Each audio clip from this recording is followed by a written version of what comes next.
Cool. So yeah, David Feeney. Haven't seen you in a while, not since last Christmas. I'm trying to think now. It has been a while, yeah, Alex. You came into Loughborough sometime pre-Christmas, I believe. If I remember right. I know we've had a few convos since then, but and again, despite being the summer competition period, you expect coaches to meet frequently, or cross paths frequently. We've not been able to do that. Your athletes are much younger than the ones I coach, so for that reason, our paths haven't really crossed in the same way. But no, it's good to catch up, and yeah, I'm looking forward to seeing what this discussion can take as all things multi-events, which of course is something I'm pretty passionate about. So. Yeah, no, absolutely. I mean, it's just for context, we used to train together, much different time and place. Well, not place for you, you're still at Loughborough, but definitely for me. Must have been 2008, 2009, sometime around then. I think, yeah, a little bit, because I graduated in 2010, and I think it would have been John's era was 2007, I think, mainly. I think something like that. I think I started university in Loughborough, and I was working with John, and he was based at the High Pack. So all of our training was at the High Pack, and then I think for whatever reason he left, either maybe that summer or the following year, and I think we had a few trips to Corby together, in what were quite cold kind of winter evenings. So 2007, I think that was winter 2007 when we were doing those trips. Well, yeah, I mean, you're doing great things now. You're head of combined events at Loughborough University. Yeah, so at Loughborough University we have a performance program where we have heads of each event discipline. So I'm overseeing the combined event side of it, so decathlon, heptathlon across the university. So with that, I coach a group of decathletes and a couple of heptathletes at the moment, who are flying the flag for Loughborough in their respective events, in addition to looking after the recruiting side of things and ensuring that all of the combined eventees, even those whom I don't coach, have got the support required to be the best they can be. And as a university, we're constantly trying to push combined events. I try and do a lot to try and educate some of the other support practitioners that we have. So we have a team, physio, S&C, biomech, soft tissue, a performance team that you would expect from any good kind of performance network, and trying to ensure they are up to speed with everything combined events. They understand the nuances of decathlon and heptathlon and how to approach some of the typical performance problems they may encounter either at Loughborough or at any point during their career. And yeah, so that is an overview of my role aside from just the on-track coaching bits and pieces. Yeah, no, fantastic. I mean, I've got an idea in my mind what it was like training at Loughborough, but that was a long time ago, and things obviously evolved and changed. Just one observation. I think the very fact there is a head of combined events now. I don't know, maybe I'm wrong, but there doesn't seem to have been that necessarily when we were there. Or yeah, I mean, I do reminisce a little bit on during our days, perhaps sometimes reiterate some of the athletes and how fortunate they are to have coaches who are almost full time in many ways. They're coaching them, because I look back in our day, and there certainly wasn't the investment from the university into performance athletics. It was very much I mean athletics as a sport, but also the sport as a whole at Loughborough was very much run by the students' union, and very much run by the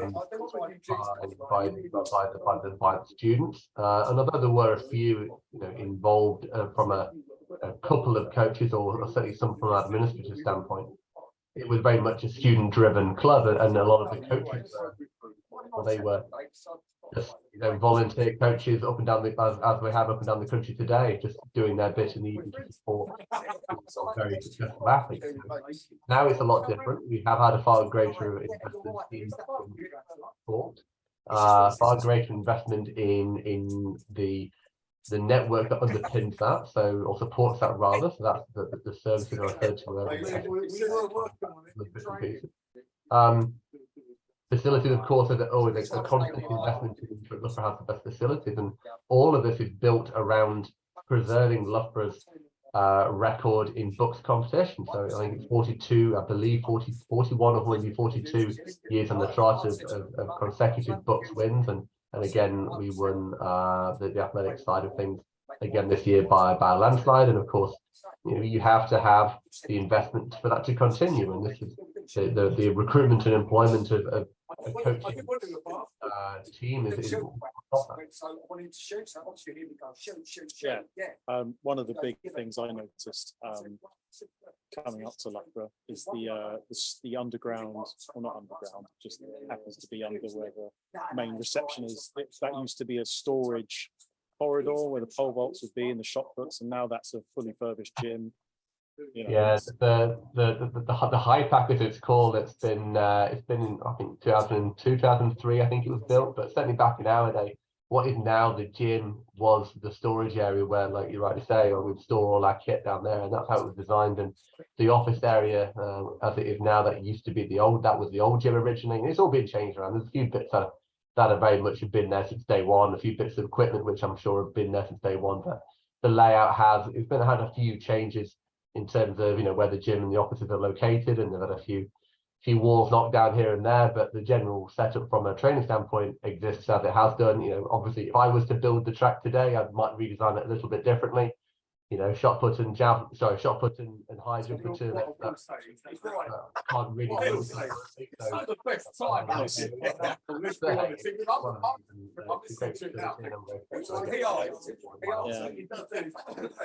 yeah. So I mean, I'd recommend Loughborough 100% wholeheartedly. I'm trying not to be too biased to my athletes when they're thinking about that kind of stuff. I mean, all my athletes are just heading up into GCSEs. I've had a couple that have gone into their A levels, and they're definitely looking at their university choices. Sure. I mean, I think university these days for students, even though it wasn't that long ago since you and I graduated, it seems like a while ago, but the landscape has changed. America is becoming an ever greater appeal to a lot of young athletes, and I completely understand that. And it's a great opportunity, and there's some athletes, on the combined event side, especially in the decathlon, who have done it extremely well from moving to the US. And it's a very different system. You have to be prepared for that. You have to do your homework and ensure that you're going to a good school. There are plenty of horror stories, but there are plenty of success stories as well. For those who don't want to go to the US, then you've got a number of options. Again, in the UK, Loughborough, of course, heading that up really in terms of reputation and what Loughborough provides. But there are great options. So as long as athletes do their homework and they get in touch with the relevant coach or head of athletics or whoever it is at whatever institution they're looking at, then they can't really go too far wrong. Like I say, it's doing the homework, but the availability and the options now are greater than they've ever been, really, and which is great. It's exciting for those who are 17 or so looking at university options, and I'd love to be in that position again. But unfortunately, I've had my time, and here I am trying to pass on a slight little bit of wisdom that I may have accrued over the years, and hopefully it helps those who are a little bit younger making those decisions going forward. Yeah, absolutely. And that's full disclosure, that's kind of why I got into coaching again. I mean, definitely a lot later than you have. I mean, how long have you been coaching now for combined events? It's been so I think I was about 25 when I really started to take combined event coaching seriously. I mean, I've coached bits and pieces prior to that. I had a coaching license since I was 16. Both my parents coached, so it was natural for me to kind of follow, I'm saying in their footsteps per se, but follow that direction of having an interest in coaching. So it's always been around the family home and things, videos and magazines and things related to coaching, discussions around coaching. My mum coached primarily high jump and hurdles, and my dad was our club distance coach. So quite a broad understanding of athletics, and that's one reason why I never pursued an individual event, certainly in the early years, with why doing combined events or eventually going the decathlon was the route I took, and I've taken that through into my coaching. And rather being a event specialist, I've always wanted to, we've found value in being a generalist and being able to coach decathlon, heptathlon, and whatever else is kind of thrown my way. So yeah, that's how I got into athletics, and that's how I approached the coaching element as well. Yeah.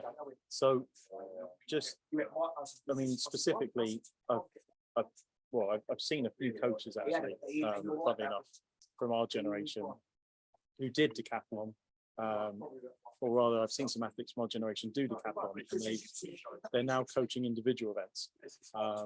But more notably, I say our generation, probably our year and a year older. Most notably, Michael Dyer is having great success. Sammy Ball, and he's got quite a few other combined event athletes working out. I think Reading. I want to say that. Yeah. Hampshire. Just curious, what I mean, how. It's going to be a silly question, but how helpful has actually doing the whole process of being a decathlete been for coaching yourself, or do you feel you can do it without having done a decathlon? Like, what would be your key tips for getting into coaching online events? Yeah, I mean, I think that there are two types of coaches who are coaching combined events at the moment. There are those who have been ex-decathletes, and some who are coaching have been, far more successful than I have, and others, a little bit less so. I think having done the event gives you a broad understanding of, regardless of your performance level, gives you an understanding of what the event entails. You hopefully during that journey you've had access to good coaches, so you yourself has developed a good sense of some of the fundamentals or some of the basic first principles required. If you've had a good coaching setup, you've also had the opportunity to learn from them some of the mistakes that you as an athlete or maybe your coach did that hampered your performance, and you learn from that. And as part of the drive for me is to ensure that I give the best experience to the guys that I'm working with, so that they can look back on their career and feel that although retrospectively they could have done a few different things, but on the large part they had a really good platform to be the best athlete they could be. You have other coaches who have got into combined events despite having never been a combined eventer themselves. So they've pursued an individual event and for whatever reason have gone down the route of combined events. So maybe they had an athlete who pursued the decathlon or heptathlon, and they had no option of within their sort of their local geography, and that individual then became the combined events coach. They upskilled themselves. They may come from a particular background, so they may have an initial event bias. Maybe they have a field event, a particular experience in a single event, or they're a sprint coach, or they were a sprinter back in the day, or whatever it would be. And they begin to learn the events, and we need people like that. Really, I don't like this idea of coaches. Let's say you were a sprinter as an athlete, and you only ever coach sprints. I think you're leaving yourself a little bit shortchanged. I think if you can coach the 100 and 200, you should be able to coach a 400. If you can coach a 400, you should be able to coach the 800. If you can coach, if you can get someone to run fast in a sprint in a straight line, you should be able to learn how to put a long jump takeoff at the end of it. And if you can do that, you should be able to learn how to jump on at the end of a curve, run way over a bar rather than into a sandpit. A lot of the events have got commonalities, and I think to have a fulfilling time as a coach, it's important to understand all of the events, and combined events allow coaches to do that quite naturally. So yeah, I bet, like you alluded to earlier, there are quite a few guys who are coaching who I used to compete against, and it's great to see. This is how the sport evolves. It's coaches or athletes who have had their time in the sport, and they, rather than just put their feet up, they want to pass on their knowledge to other athletes, and it's just a continuous cycle. The guys who are competing today, it'd be great if in 10, 15 years time or whatever, they are the ones developing and bringing it the next generation. It has to be, it's a continuous process. And like I said, I'm a big flag flyer for athletes or coaches having a general approach and being able to really learn all of the events, not just focus on their own individual event. Yeah, absolutely. So to go back to your previous point, when you said you haven't had much success, I think a world junior gold medalist is, I'd say, is pretty successful, and a couple of other international. I was referring to me as an athlete. I was oh, I see. Yeah. So yeah, on that basis, you can agree with me on that. So. Okay. Well, I mean, technically, your decathlon score was higher than mine, so there you go. So I think I'd concede even further. Yeah, no, I totally agree with the whole bias kind of thing. I was actually going to ask about whether you actually have a particular event that you have a bias to, or whether you're aware of it. I don't know really. I mean, naturally hurdles, because when I quit decathlon when full-time work kind of got in the way really, and training until 9 in the evening wasn't really fulfilling me. So I stuck to one event, which was the hurdle for me, and I was a good natural hurdler and always always was. And looking back, I think I was a sprint hurdler who fancied himself as a bit of a jumper at the time and couldn't really throw, and liked doing decathlon that way. I think I wasn't as much of an all-rounder as others who have done well in the decathlon. So, but I think being a decathlete set me up to be a half semi-respectable hurdler. So, I suppose that's the event that I've got a good feeling for, and it's a little bit newer to me in that I was doing that for whilst I was initially getting into coaching, I was still being a hurdler. So that's one event that I would naturally drive to. But I mean, I've developed an interest across all the events over time. There isn't really a particular favorite. I enjoy the complexity of planning in a way, or I say complexity. I enjoy the challenges of planning. So I enjoy the nuances of arranging programs and arranging trying to overcome some of the program challenges that come with combined events. So that is something I enjoy doing. So I enjoy delivering some of the running sessions, for example, and stuff that we do, some of the stuff that we do in the gym. I enjoy that side of it. So I don't have a particular favorite. Like the hurdles is initial bias, but it doesn't really impact or shape the way I coach, I don't think. Yeah, so I mean that's interesting, and linking back to not regrets, but like things you might do differently as a coach and imparting wisdom on previous athletes. I know for a fact if I had my time again, I'd be spending a lot more time on sprints and hurdles. I was very much coming at it from a throws background with a bit of pole vault, which is the complete opposite of what I'd recommend to athletes nowadays. I mean, it is possible, but yeah, it wasn't particularly great. Yeah, I mean, athletes come from different backgrounds. You even see there's a bit of a cultural difference. Let's say in the States, we look at the decathlon, for example. They're all good sprinters. They'll always have a really good day one, and the European guys tend to come from more of a field event or a technical event background and tend to be a little better on day two, and so there are variances. Your approach into it coming from a throwing or a pole vault background is a little bit of a little more I say nuanced. European, yeah. It's a process that many have taken. So you've got athletes who come from a Middle Eastern background who've gone into multi events and found that they're better suited in that realm. So everyone gets into it in different ways. So maybe you could have invested more time in the speed power side of things, but it's you can't escape where you came from, and you have to also focus on your strengths as well. Your strengths was throwing. You were, from memory rightly, you were a very good discus thrower. You could certainly throw a jab a long way with pretty basic technique, and you got to pole vault very well. So that was your day two was your place to be. So there's no shame in that at all. Yeah, lucky me. I look forward to. I feel like my younger athletes, they've yet to experience the day two slump. They're all very good pentathlete or heptathlete, but we'll cross that bridge. To be fair, it's going pretty well.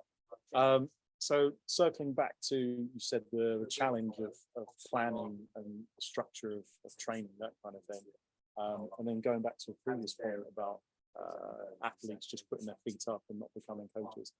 Hands up, I'd spent a good 11-12 years being a maths teacher first, before it even dawned on me to become a coach. So I'd like to think I developed not managerial but more behavior management type things, lesson planning, medium-term planning type things. And I guess that was, to me, rehearsal for planning training structure in a way. What do you find one of the main challenges for more senior athletes or athletes that are going from school to university, especially as they're going from octathlons to decathlons or heptathlons? Well, I guess with the women, they're at sixth form, they're under 20. That is essentially a senior heptathlon with the hurdles, heights, and the throwing influence. So I'm guessing that's more of the same. But do you find more of a challenge getting athletes to senior decathlon ready?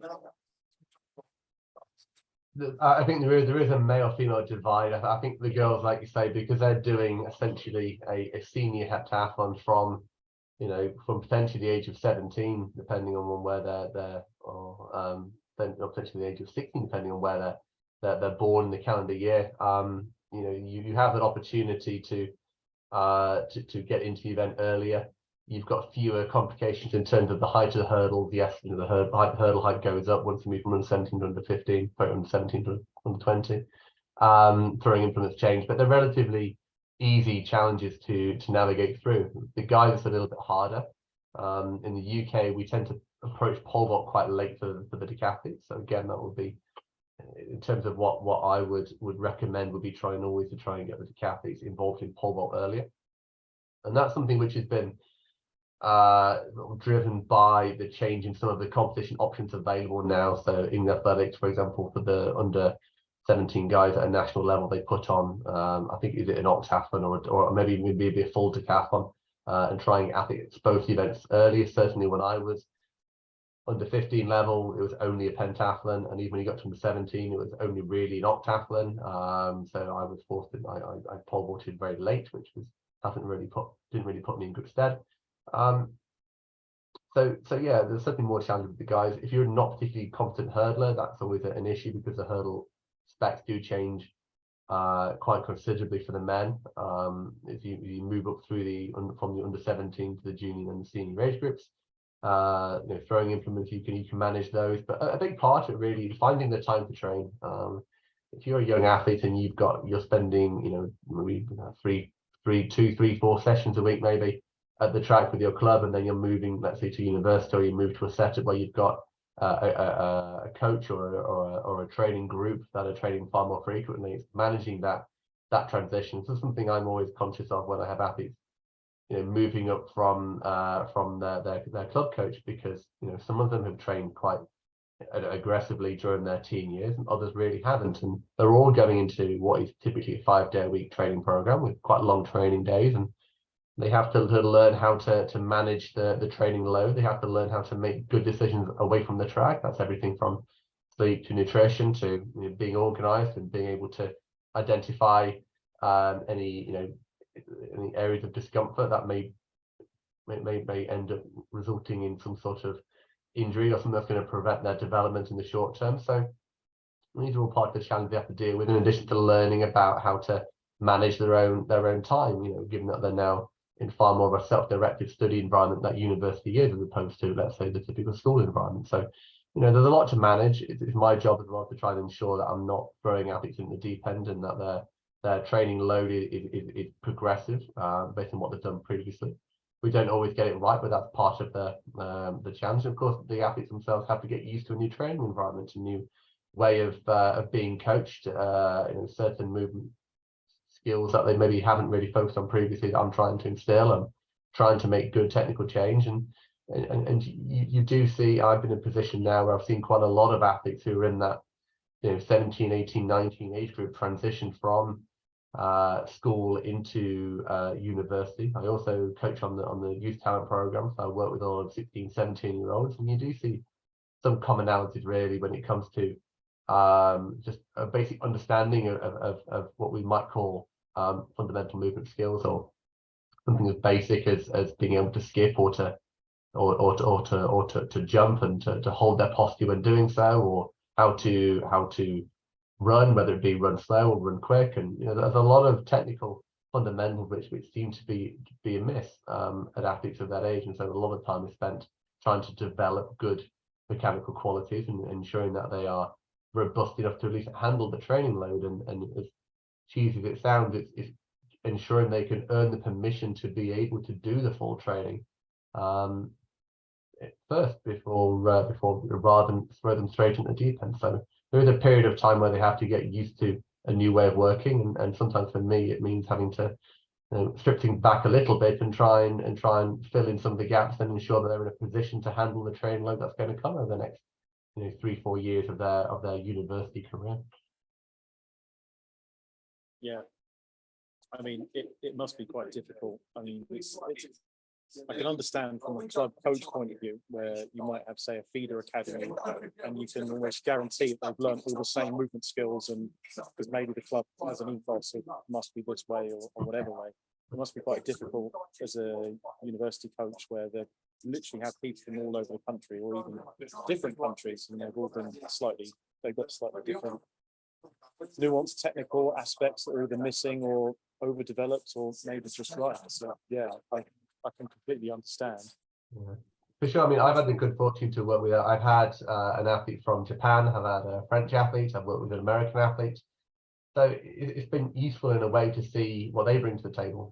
And I'm not painting trying to paint a bad picture of certainly some of the coaching in the UK, because a lot of the athletes that I've had the pleasure of working with at that young age, you know, have come to me with some really good understanding of their event. They're technically very sound, some of them. They move very well. It makes my job a lot easier. They have a good, good awareness of training, a good level of training maturity. They're conscientious enough to ensure they're doing everything necessary in between sessions to maximize their opportunity for adaptation and recovery. But that's not always the case, and that's the thing. It's the coaches who are working with those athletes from their early entry into the sport right through until they eventually leave and go to university, if that is their desired route, and they do want to move away from their home coach into university setup, let's say, or whatever it may be, or move on entirely. It's the role of the coach is it's certainly it's heavily undervalued, really, is the role that coach has in those early years, and setting the foundations really for that athlete to go on and excel when they get a little bit older and go into that more intense and time consuming training environment. Yeah, absolutely. Definitely an underrated position, but really important, really important actually. And I feel like a lot of my time is spent on those basic movement skills, so they can have a strong basis in the future. So suppose an athlete joins Loughborough University, how would they go about finding yourself to be in a combined events group? Do you have multiple groups? Are you in charge of all of them, or just the one group? How would they essentially get your coaching expertise? The landscape at Loughborough has changed over the years. So like I say, I initially started coaching, I was just volunteering in the evenings. We had quite a large group at the time, which was primarily heptathletes, but it was only heptathletes really. For a large period of time, I had at most I had 9 heptathletes.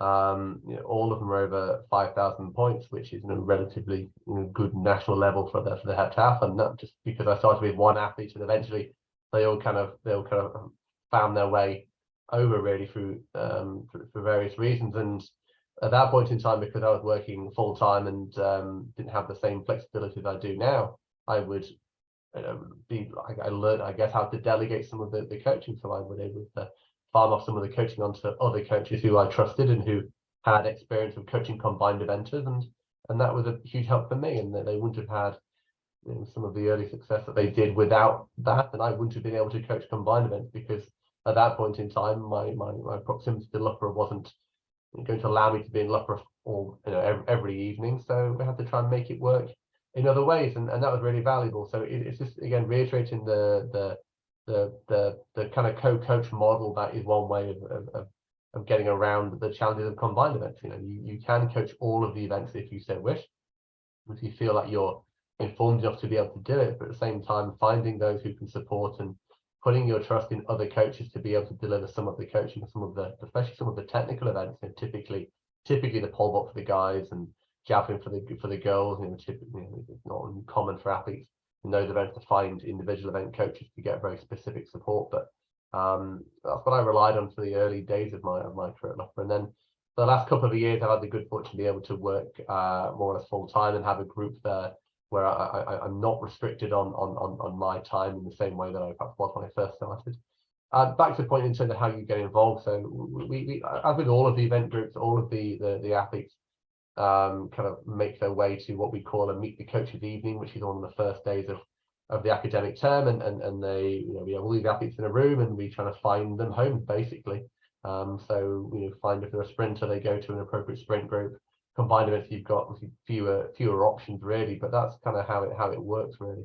A lot of coaches though, a lot of athletes will try and reach out to the coach beforehand, and that's something I'm quite respectful of really, is athletes who they identify they want to come to Loughborough, they identify they want to work with myself or anyone else who's coaching, and they begin to get the ball rolling rather than rock up in September or October and expect a coach to be sort of assigned to them. It doesn't always work like that. I'd like to see a bit of proactivity. So in this day and age as well, the coaches are so much more vocal on social media, and Loughborough do a good job of promoting their coaching setup. So most athletes now, if they're informed enough and they have reasonable connections within the sport, they can find a way of identifying who is going to be coaching at whatever event at whatever institution, and be able to get the wheels in motion so that they can start in September, October, whatever it is, and they're straight into it, and they kind of know what to expect. And also the coach knows what to expect. The coach may have done a little bit of background work. If they know an athlete's coming, they may have had a chance to reach out to their previous coach,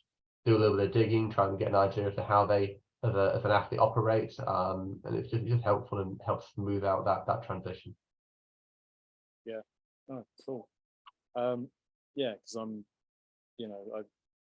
I have a few athletes. I'm often talking about coming up to Loughborough. I keep threatening it. It always seems to be out of my grasp. But no, I definitely want to get them up there ASAP. And yeah, maybe I'm incredibly biased, but I definitely think it's one of the better, or it is one of the better universities for sport. So what would you say, doubling back to planning, what would you say is, like, not necessarily a cast iron rule, but what would we say, like, your guiding principles of how you structure planning? Obviously, there's lots of things to consider. I'm guessing it'd be very athlete centered, what they want to potentially achieve in the next season or maybe a couple of years afterwards. I mean, what are you kind of thinking about when considering planning a training program? Sure, yeah. As I say, if I speak about my experience of having the good fortune to work with athletes who are, late teens, early 20s, so that they are in a position where they're able to train 5 days a week, and hopefully we've built them up to that level. And it's working back from what the prime objective really is. If we're looking at the calendar year, looking what they want to achieve in the summer, and kind of working back from that. In terms of a few guiding principles, really, my guiding principles will be centered around, good movement efficiency is a really important one. Injuries do occur from poor mechanics, so ensuring that they have good movement efficiency. Let's say when they're upright running is a really important one, because that is one. Poor mechanics is a big, you get red flag for injuries. So that's something to be really mindful of, and ensuring that is in place. So for that reason, we start from day one and kind of developing upright running technical elements. We're not going flat out per se, but we are trying to get into that relatively early in the training year. I adopt what I would probably consider to be quite a concurrent approach to training. So I don't necessarily block out training in a super systemized way. So I don't necessarily go, well, here is a speed phase, here is a strength phase, here is a an endurance sort of phase, or to that point. I try and develop several bimotor abilities simultaneously. There has to be a level of give and take, but I think I'm certainly not of the approach that we spend the first 3 months of the training year doing long kind of capacity building work at the expense of developing some of the technical qualities, some of the speed qualities. I think that's certainly one thing I would always refer back to. My opinions do change over the years, but that's one thing that's always been in place. Is just the importance of developing good running mechanics, developing good movement efficiency. Never being afraid to refer back to first principles for some of the technical events. So although it's let's say we have an athlete who I've worked with for a couple of years now, those first few months are still very much geared around some of the fundamental element or technical elements of their event. That's what I would say as well. In terms of how I structure some of the running as well, like I say, I tend to look at it as bookends in a way. So the first part of the training year, we are developing sort of capacity to train, capacity to endure running volume, but at the same time, we're also building in some of the acceleration mechanics and kind of building up through the intensity as we progress the training year. What that also allows is because you're not necessarily doing a huge amount of high intense running at the start of the year, and you're keeping more acceleration focused or technical focused, you're not frying the athletes, so they're able to be a little bit fresher to be able to get into some of the technical work. That's really important. If you hammer them into the ground too early, then they're not in a position to necessarily develop the skill acquisition required. So you need to have a certain level of freshness or readiness to train to be able to develop technically and learn. You also have to bear in mind that if you're the type of a coach who, let's say, you leave developing sprinting, maximum sprinting capacity towards the back end of the training year towards the competition period, like some coaches may do on a more of a traditional approach, you're also developing those qualities at the same time as also doing high speed, runways in the long jump, full approach javelin. You're doing probably more race spec style hurdle, creating more race spec style hurdle scenarios in training, full approach pole vault. So you can't do everything at the same time. So I try and bank a lot of the speed work, bank a lot of the technical work early doors, so we can ensure that we don't have to try and push the envelope too hard in the competition period or the preparation for competition, when we're trying to look at trying to create competition scenarios or trying to dial in specific race or event rhythms later on towards the end of the training or the preparation period into competition. So there'll be a couple of my kind of approaches really when it comes to training design. Yeah, there's a lot we can get into in terms of how we structure training, whether you're designing a training session around event or training event order, and whether you're designing around let's say the more rhythm or the technical components of the event, or you're designing around training or looking at particular biomotor sort of neuromuscular abilities. Just to that point, I would start the training year usually looking at trying to find themes that are parallel from a technical or rhythm standpoint. So sometimes, for example, high jump and javelin can be two events that fit well together because they similar sort of approach length, similar sort of you're going from a forward momentum, forward movement into more of a lateral, but more of a side on, or in the case of high jump, more of a curve movement for the last last part of the approach. So there are similarities there. There are some similarities between how you might cue some of the long jump and hurdling components. There are a lot of differences as well, but there are some ways, and so some athletes respond well to certain technical cues there because they tend to make the same mistake when they're hurdling as they do when they're long jumping. So that's one way of grouping events together. So I try and find commonality there and try and enhance the learning opportunity.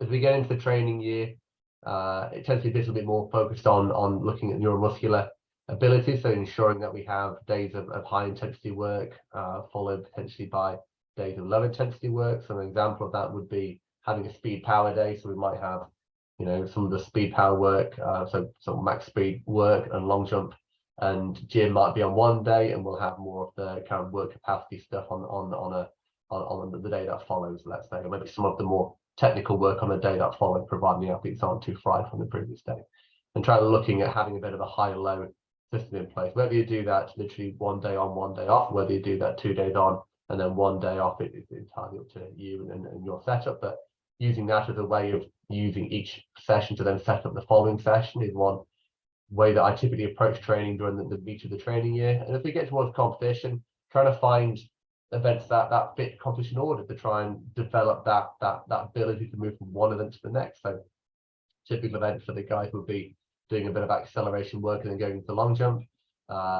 It might be a case of we do hurdles, discus and pole vault for the guys, because they're 3 events that are technically very challenging, and that transition between the hurdles and the discus can find athletes unstuck on numerous occasions. So we try and develop that progression. For the girls, it will be typically hurdles into high jump, long jump into javelin. So trying to again practice that transition between the event, get used from taking one hat off and putting the next event hat on, is how I would change the training up as we get towards the competition year, or competition period, I should say. Yeah, no, I'm in absolute agreement. I'm constantly looking at power moves and always thinking about how one event not only links to each other in terms of sequencing the events, but actually, what power moves do these all have in common? Especially with younger athletes, that's almost like exclusively what I'm kind of coaching them, and almost the finer points I don't ignore, but they kind of, if I feel like if the athlete is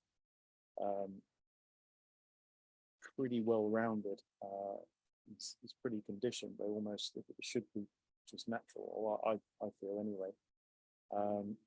Yeah, I So- mean, yeah, I was going to say an extension to that point as well. It's about the importance of trying to keep your feedback as specific as you can. And I say that as someone who is inherently really bad at doing that and can quite easily go off onto a tangent and get lost and find something else to comment on. But it is really important to try and find themes between events, really.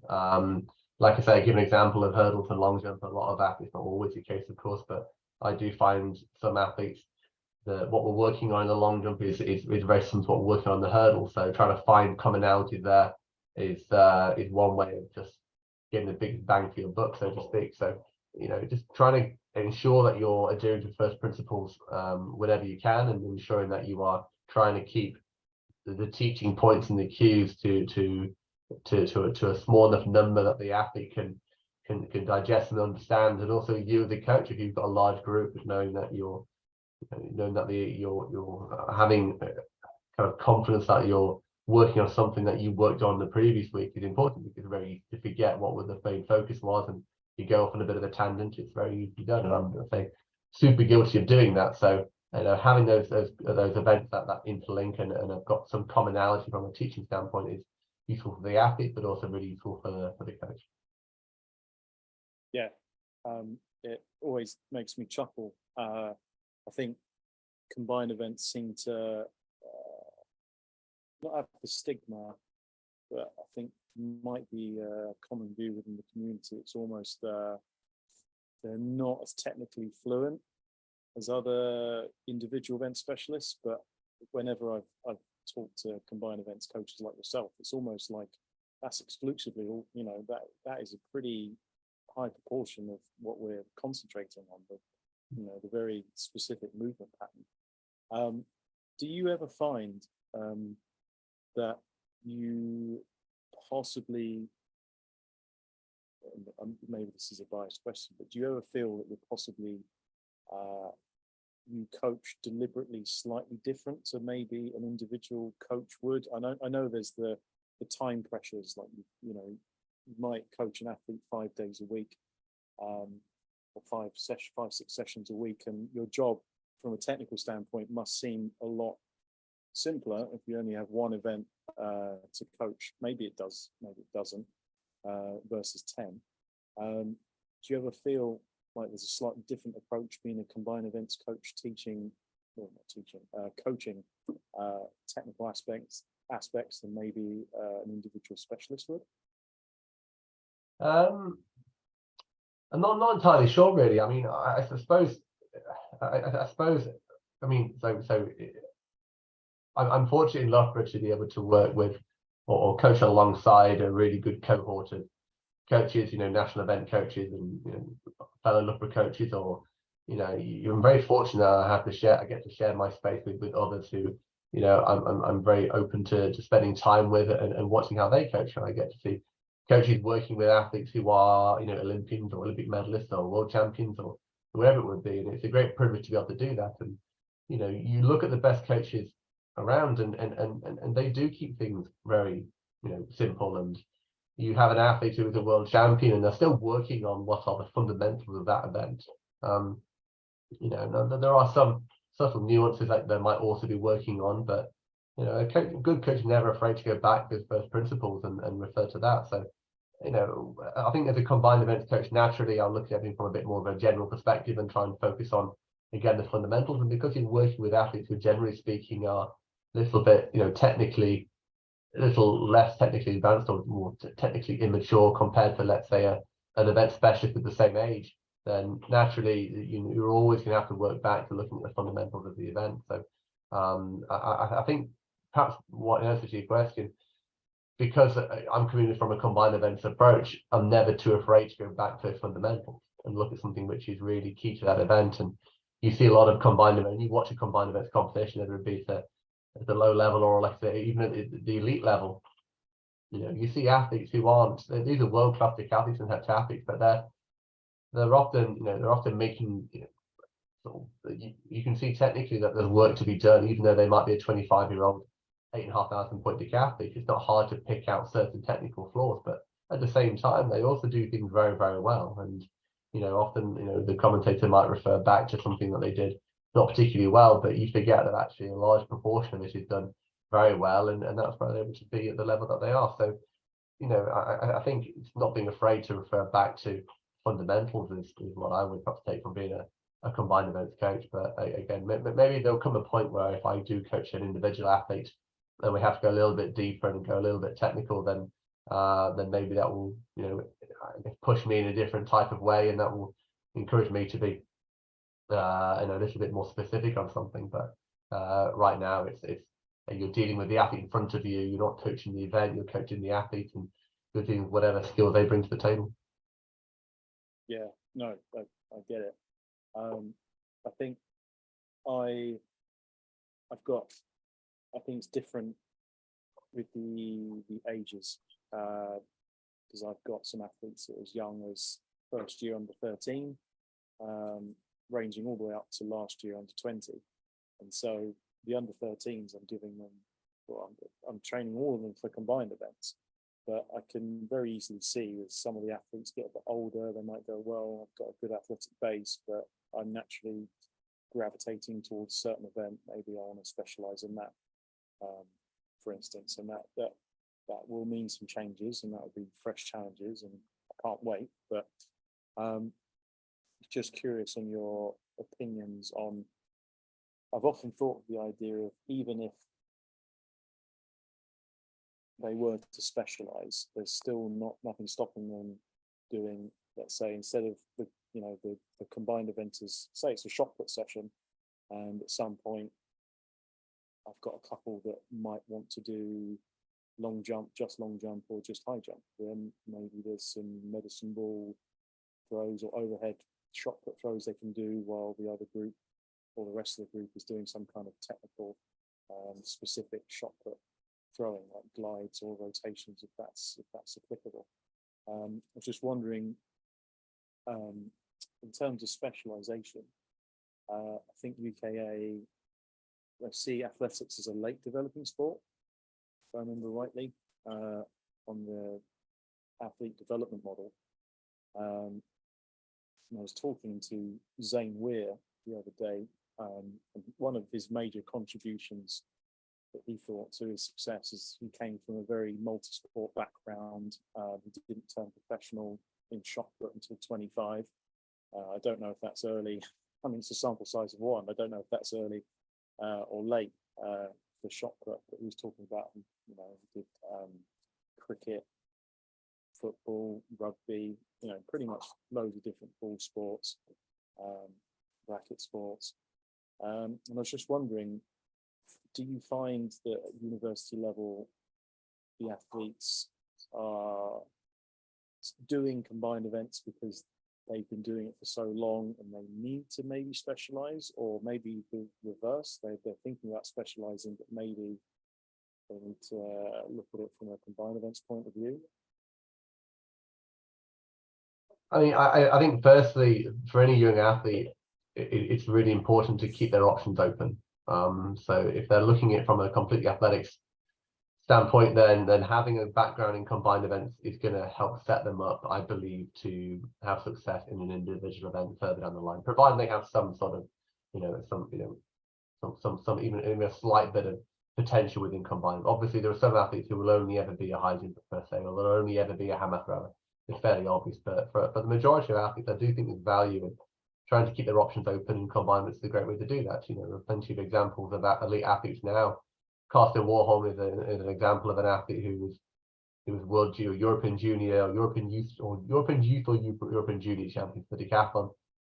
Not that long ago, and he's obviously transitioned into an event even in the decathlon, but he can tap into perhaps his decathlon background, and that sets him up to be the best ball hurdler who's ever lived. And as for example, on the women's side as well, you look at someone like Jazz Sawyers, who is a world indoor champion now for long jump. She came from a heptathlon background.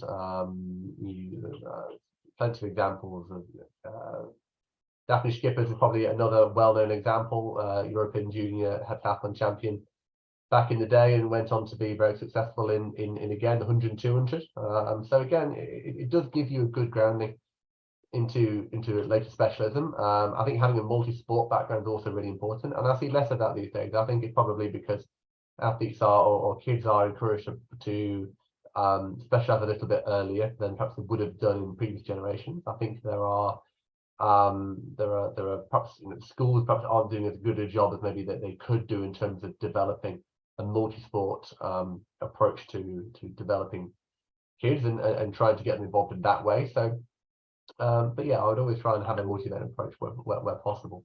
In terms of the athletes that I work with at Loughborough University, again, the majority of them are going to be combined eventers through and through. They've got to the point where they've got a real passion for the event, but occasionally the event will begin to rear its head, and the event will begin to make good inroads. So, and I've had athletes who've moved on, and they've moved on to become a long jumper or a hurdler, or or they moved out of the sport entirely and pursues something else. It's I think again, I think having that combined event approach is the best way to set yourself up longer term. But eventually it'll appear. I mean, I use myself as an example of someone who was a very average decathlete, but I was a much better hurdler over a period of time. And my hurdles began to make good improvements, and my decathlon kind of came a little bit stagnant. So when the world of full-time work came calling and I had to get a real job, I pursued hurdles, and over the space of about 4 years took almost 4/10 off my hurdle PB, and eventually PB at the age of 27. So again, it's not particularly impressive in the grand scheme of things, but doing that alongside a full-time job, it allowed me to still stay within the sport, and the decathlon gave me the opportunity to consider all events, and eventually realize that the hurdles was the event that was going to be my beck and call at the end of the day. Yeah, no, I remember seeing that. It was a sub 14, wasn't it? Like that was a pretty good race, from what I seem to remember. It was, that was always a goal, to break 14, and it took me a while to do it, but yeah, I did it in the end. But again, it's man, at that point in time, I was coaching a young athlete who was doing pretty well at her age, and I was still working full time. I was traveling internationally. I didn't have the opportunity to necessarily to race overseas. My work kind of got in the way, and the demands of that job and personal life and things, and so I just put myself down to coaching 3-4 days a week, and kind of cut out all of the unnecessary stuff in my eyes, and relied on my years of training, and focused on a couple of really important things and made improvement in that way. But again, that's just how I approached it for me specifically. There's always different ways of doing it, but yeah, fair. Then circling back to another point, trying to remember what you said now. But what I'm trying to get at is with I mean, in recent years we've had a lot of success with heptathletes. I'd probably say in the last 20 years we've had some very, very high level heptathletes. As you said before, I think when you first started combined events, we had mostly heptathletes as well. You probably know where I'm going with this, but I had a load of female athletes as well when I was first starting. Now, to be honest, it's now balanced. It's more or less a 50-50 split now. But considering the amount of investment to be pretty decent at decathlon, I mean, you broke the 7,000 point barrier. I never did, and I still felt like I had to invest fairly heavily into it to catch up or even to get there. And after university and hitting that reality of getting a job, I almost felt like it was hitting a brick wall, and I just couldn't invest the time into decathlon like I wanted to. And maybe I should have kept on going, picked one or two event, or maybe one or two that were similar. And so we've recently had a decathlete out in the States break 8,000 points, I believe. And we had another athlete a couple of years ago break 8,003, was it? I think Tim Duckworth. And so, that's a couple in the 8,000 point barriers. What do you feel the main barriers? I mean, I think the statistic I was looking at is last year alone, I think America had 8 people over 8,000 points, whereas like all time UK have only got 8 over 8,000 points. And to me, that's just a stark statistic when I looked at it. What would you feel like the main barriers in terms of support, or just because we must, I genuinely believe we have the talent coming through. What would you feel is stopping our athletes like really excelling? Sure, yeah. I mean, there's various, Alex, there's various different strands to take. I mean, you're right. I think we do have the talent in this country.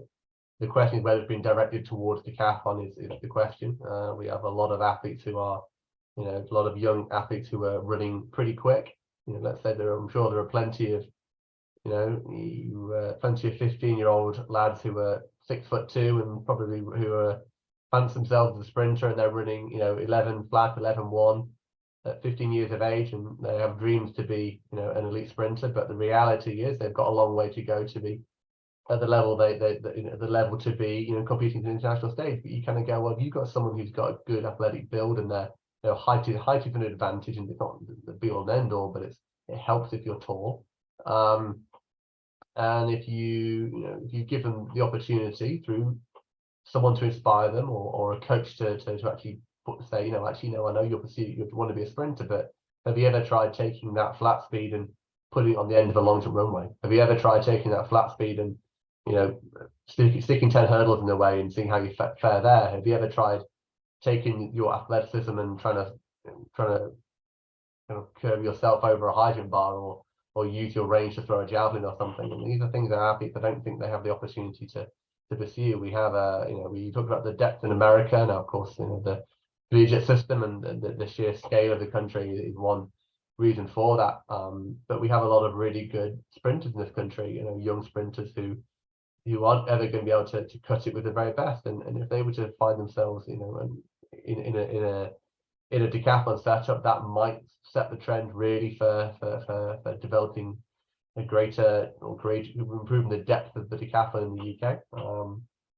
Another big reason is of course role models. We've had in the girls, from the girls side of things, ever since Denise Lewis, we've had pretty much a world beating heptathlete, there to inspire the next generation. It goes from Denise Lewis right back to the late 90s into the Sydney Olympics in 2000, and then not long after that, it was kind of Kelly who came on the scene, and then you've got Jess came on the scene, and then Kat, and who. So each generation has had a female athlete there flying the flag for combined events. And I remember I used to be heavily involved with Amber Valley Athletic Club that I grew up with, or my parents certainly were.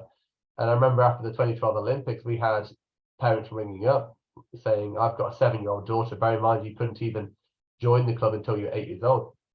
My daughter's 7 years old and she wants to do the heptathlon. And you think, well, that's incredible, because you can't even do that. She's got another 9 years to wait until she can even do the heptathlon. But the very fact that these girls are being inspired by a role model and want to take on specifically the heptathlon from day one is a reflection of the impact that having a role model can have. And the guys that we've not really had that. We've had a few guys go over 8K. You mentioned Jack, and who's out in the States and scored 8K, and Tim, who, albeit he's a Brit, he's a product of the US system, so we can't take too much credit for Tim, I don't think. But as good an athlete as he was, he ironically he's now coaching a number of British athletes, so he is doing his bit at the end of the day. But at the moment, you need to be scoring 8.3 to even make Olympics or World Championships these days in the decathlon, or be approaching 8.3. That's a huge mark, and it's been a long time since we've had anyone kind of at that sort of level. So we are missing those role models. Hopefully, with depth will come those who begin to make inroads well beyond 8,000 points. And I think a good part, I mentioned coaching, I mentioned role models. Obviously, the obvious fact that the heptathlon is an easier event to coach and train for because there's fewer events, and there are more coaches, I think, who are coaching the heptathlon than there are coaches who are coaching the decathlon and the heptathlon. And I was one of those for a number of years, just coaching heptathletes, until very recently I started to expand my skill set into working with the decathletes. I think another reason is because let's say there's conflict from other sports as well. Look at the qualities that make a good decathlete: being strong, being fast, being agile being, you know, the physical qualities as well that come with being a good decathlete. You know, you're very well suited on the rugby pitch, for example. So again, there are lots of sports that are in competition with athletics. Athletics isn't always the sexy sport, and with the decathlon being a bit of a side project for many kind of clubs, it's sometimes hard to get athletes inspired to do the event. But yeah, various different reasons. If you look at, let's say, but if you look at countries who have done well in the decathlon, specifically look at the Germans. They've got a great tradition in the decathlon. They're producing 8,000 point guys, you know, for fun every year. And to make the German team into a Worlds or a Europeans or Olympics is a huge achievement in the decathlon. Also, they've had decathlon success as well, but a large one contributing factor would be the fact that they have more coaches who coach the decathlon. They get athletes involved in multi-events a lot earlier than perhaps we do in the UK. They obviously approach it from a technical background. They perhaps don't have the raw speed talent that we have in the UK, so they look at it from a different approach of developing a lot of the field events first, and then they get into the decathlon that way.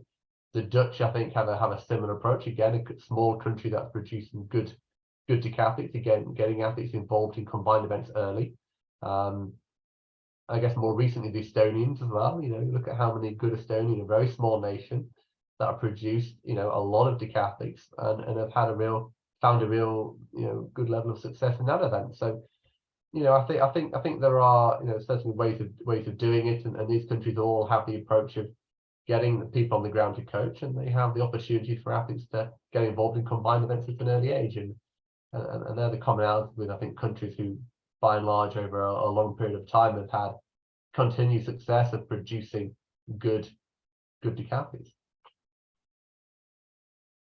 Yeah, absolutely. It's always fascinating to me, Estonia. It's where Erkki Null was from, wasn't it? So I'm trying to remember, early 2000s. Yeah, 2000 Olympic champion Erkki Null, and yeah, I think the decathlon lineage can be stretched even further back from that. And you know, a lot of the Estonians now train in the US, but again, you know, they go there with ability, and not enhanced further by being in the US system. But you know, they have the raw materials to begin with. You know, they're not going to the US as, you know, 7,000 point decathletes. They're going there with a really good understanding of the event and appreciation of the event, and some really good sound, you know, technical fundamentals, and they're being allowed to prosper in that environment. So yeah, Estonia certainly are, you know, they have a good respect for combined events, and there's no sign of that kind of slowing down. So. Last question, because I know I'm taking up tons of your time, but no, I'm thoroughly enjoying this. So the last question I wanted to ask, as you mentioned, you were coaching heptathletes for ages, and now you're turning your hand to decathlon with what I'd consider a good degree of success. How do you run your sessions so that the needs of the decathletes and the heptathletes are being satisfied? I mean, at the moment, because I have boys that have yet to transfer to octathlon, I'm kind of treating it as a heptathlon setup, but in my mind, I'm making the boys turn up like an hour or so early to do the discus, to do the pole vault, or, you know, whatever is necessary to kind of like plug the gaps. But it's very much you know, boys have to train a little bit longer and get there earlier or stay later.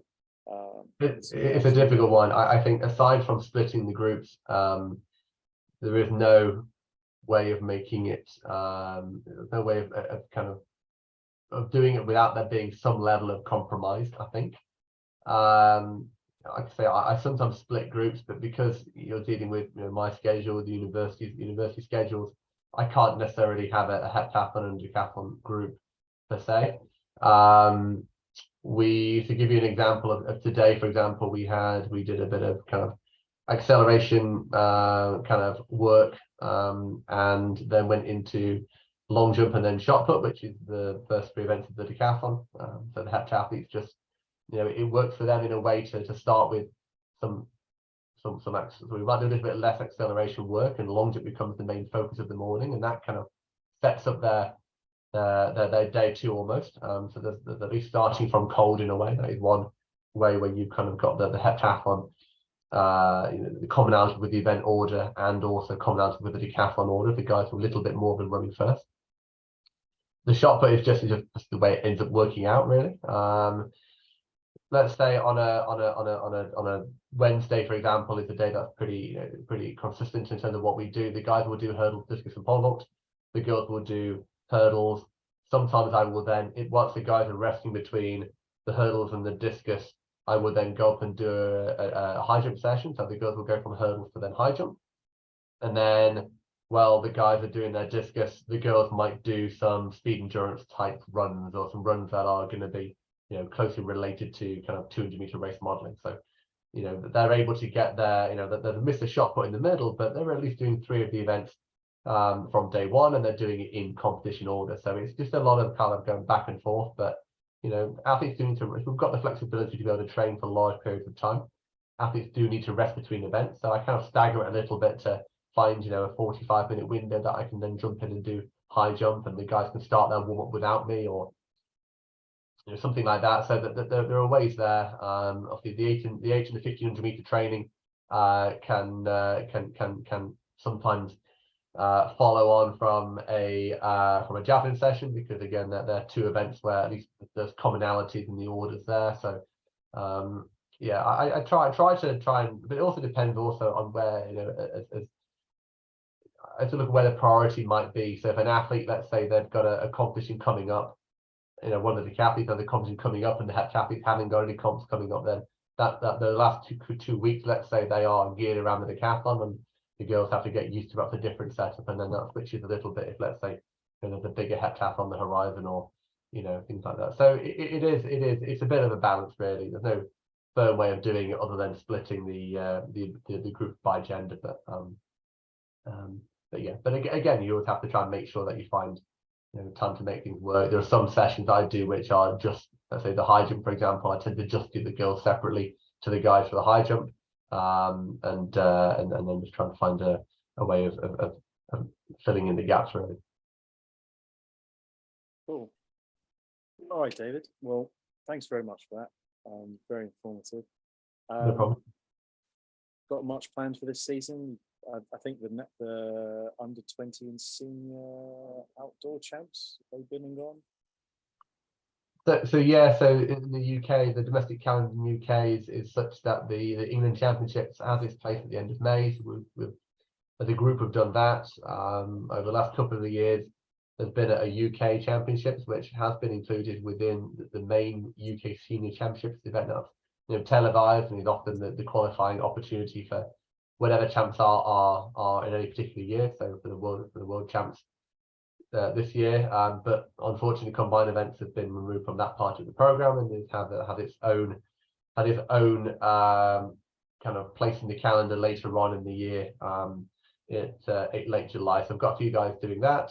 Other than that, really, it's trying to find opportunities. Really, you don't have the school system. I think when you're a young developing athlete, the school system has it in England at least is a good way of giving athletes real focus points for the year, and it gives them typically, along with England Championships, three competitions a year, which is a good number to work with. And but once you get a little bit older and you're outside of the school system, trying to find comps over abroad is something I'm trying to do. We've had a few guys who have gone and competed overseas. There are more opportunities now. It's relatively straightforward to travel and get into some overseas competition. You haven't got to be set in the world. They like to do that, I don't think, today. And again, it enhances their experience within the sport, gives them another environment to learn from, and I would encourage any athlete who has the opportunity to find the heptathlons overseas to try and pursue that. So that's what we're looking at the moment. So yeah, take it one at a time, but kind of earmarking a few events at the end of the year. And I've got one girl who missed out on the heptathlon last year, and because she's had a few injury setbacks, we're trying to find an event at the end of the summer. So that's where we're focusing some of our energy now. All right, David. Well, thanks for your time, and yeah, take it easy. I'm hoping to come up to Loughborough at some point when it's a bit quieter. But yeah, thanks very much. I'll catch you later. Too much talking. Yeah, thank you, Alex. Really. It's got down the wrong hole. too much talking.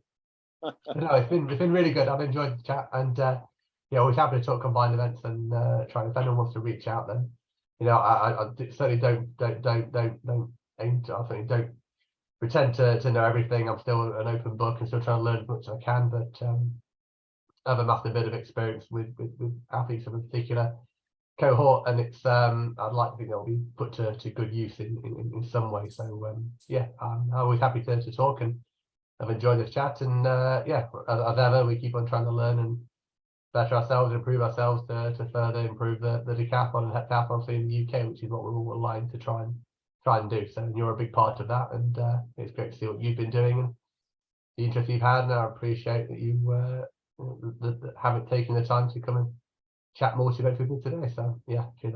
Well, I feel I've contributed very little. I'm a bit greedy here, but no, I'm more than happy to chat again and maybe share some of the stuff if you wanted to. Just let me know. All right, David. Thanks very much. Yeah, mate, no, thank you very much. See you.